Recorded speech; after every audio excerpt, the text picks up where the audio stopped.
Welcome to the HONOR X5c channel. Today I will show you how to edit photos on the HONOR X5c Plus.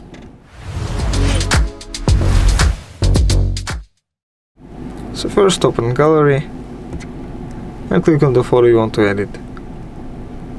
Press edit. Now we can change a bunch of things. First let's crop the image. You can also rotate it if you want to, of course.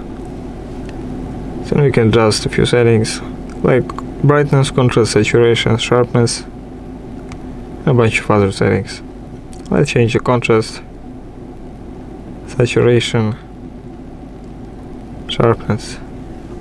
Doesn't look very good, but I'm just showing you.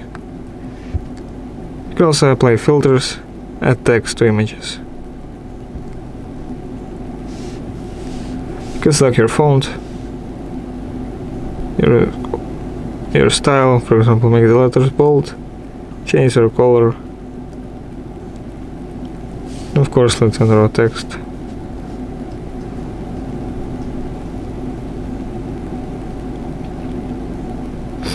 There's a bunch of settings you can change, play around with it.